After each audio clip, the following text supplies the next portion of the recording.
500 ఏళ్ల క్రితం కొత్తూరు గ్రామానికి చెందిన చెన్నారెడ్డి అనే రైతు తీవ్ర ఆర్థిక ఇబ్బందులు ఎదుర్కొన్నాడు. గట్టెక్కే మార్గం చూపాలని ఓ బ్రాహ్మణుడిని ఆశ్రయించాడు. మాఘశుద్ధ షష్ఠి రోజు పొలం దున్నితే కష్టాలు తొలగుతాయని సూచించారు. దీంతో చెన్నారెడ్డి కాడగీదలను నాగలికి కట్టి పొలం దున్నుతుండగా నాగలికి భూమిలో ఏదో అడ్డు తగులుతోంది. ఆ క్షణంలోనే ఆకాశంలో 12 తలల నాగుపాము ప్రత్యక్షమవుతుంది. ఆ తేజస్సును రైతు కంటి చూపుపోతుంది. కాసేపటి తర్వాత చుట్టుపక్కల రైతులు వచ్చి భూమిలో ఇరుక్కున్న నాగల్ని చూస్తారు. అక్కడ 12 శిరస్సుల నాగేంద్రుడి విగ్రహం బయటపడుతుంది. అప్పుడు ఆకాశం నుండి ధ్వని వినిపిస్తుంది. నేను సుబ్రహ్మణ్యేశ్వర సుబ్బరాయుడిని.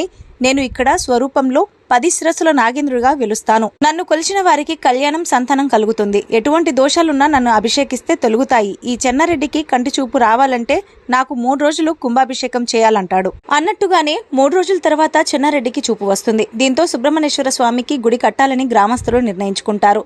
స్వామివారికి వేడుకుంటారు. రాత్రి రోకలిపోటు తర్వాత మొదలుపెట్టి తెల్లవారుజామున కోడికూతకు ముందే గుడి నిర్మాణం పూర్తి అవ్వాలని స్వామి సెలవిస్తారు. లేదంటే 7 బలి అవుతారని హెచ్చరిస్తారు. కోడి కూసేలోగా ప్రహరీ గోడ మాత్రమే పూర్తయ్యే పైకప్పు లేని ఆలయంగా సిద్ధమవుతుంది.